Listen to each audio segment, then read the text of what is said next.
નમસ્કાર, જય શ્રી કૃષ્ણ। હું અસ્મિતાબેન દરજી વડોદરાથી આપ સૌનું મારી દેવીની કિચનમાં સ્વાગત કરું છું। આજે આપણે બનાવવા જઈ રહ્યા છીએ મેથીની ભાજી। એમાં મગની દાળ નાખવાની છે આપણે, જેના લીધે એની કડવાશ ઓછી થઈ જાય અને નાના બાળકને પણ ભાવે। ચાલો ત્યારે આજે આપણે મેથીની ભાજી મગની દાળવાળી તેની શરૂઆત કરીએ। પહેલાં તેમાં આપણે તેલ મૂકીશું। હું સિંગ તેલમાં બનાવી રહી છું। ભાજીમાં આપણે લીલું લસણ મૂકીશું વઘારમાં। હમણાં શિયાળો છે તે સરળતાથી મળી જાય, ઉનાળો હોય તો બહુ મોંઘું હોય ને મળે નહીં।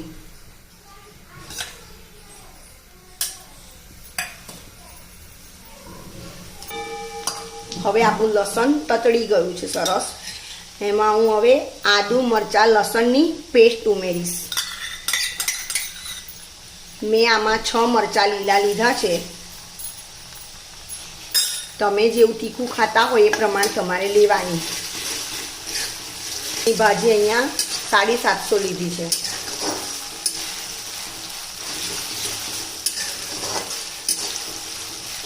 હવે તેમાં ટામેટા એડ કરું છું।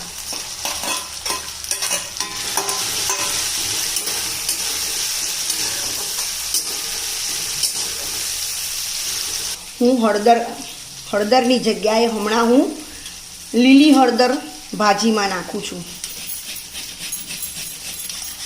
હવે મેં આ લીલી હળદર છીણી કાઢી છે એ હું શાકમાં નાખું છું, એનો નેચરલ રંગ આવશે। હળદરનો કલર આવી ગયો છે, જે મેં લીલી હળદર છીણીને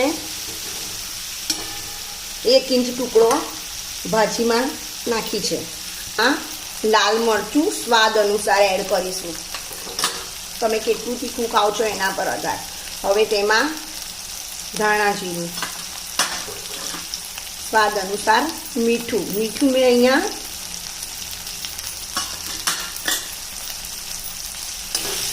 એડ કરી દીધું છે।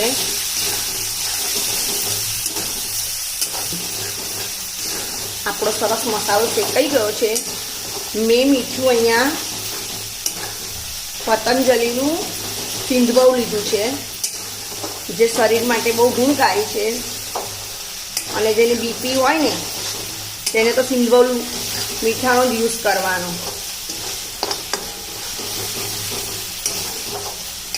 હવે આપણું આ મસાલો શેકાઈ ગયો છે। હવે એમાં હું મગની દાળ એડ કરું છું।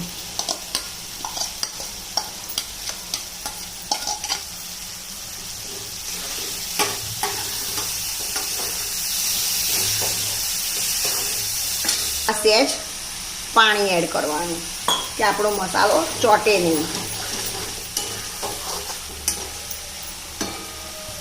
હવે હું અહીંયા 5 થી 6 પાણીથી મેથીની ભાજી ધોઈને મૂકી છે, એ હવે આપણે આમાં એડ કરીશું।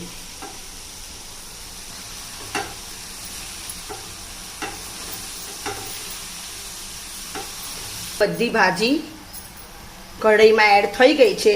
હવે આપણે તેને હલાવવાની નથી। અડધો ગ્લાસ તેમાં પાણી એડ કરી અને તેને થોડી વાર માટે ઢાંકી દેવાની છે, કારણ કે આપણી મગની દાળ છેક નીચે રહી છે, એટલે એની વરાળથી મગની દાળ સીજી જશે અને ધીમી આંચ પર આપણે એને થવા દઈએ। હવે થોડી વાર આપણે ભાજી થવા દીધી છે। હવે આપણે એને હલાવી દઈએ।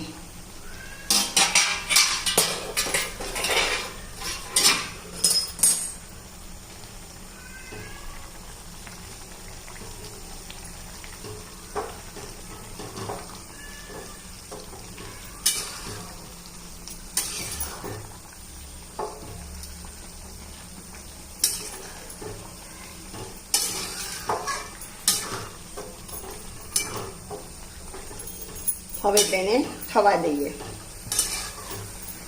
ઢાંકી દઉં છું। ચાલો હવે આપણે જોઈ લઈએ આપણી ભાજી।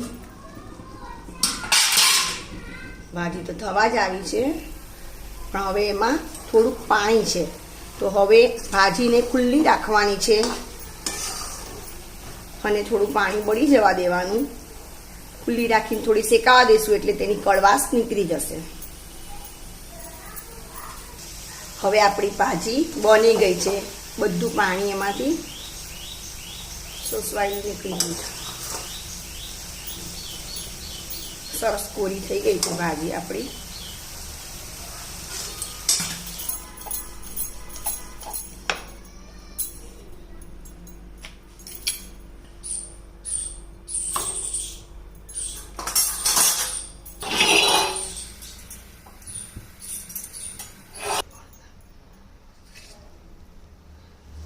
તૈયાર છે આપણી મગની દાળની ભાજી અને રોટલી.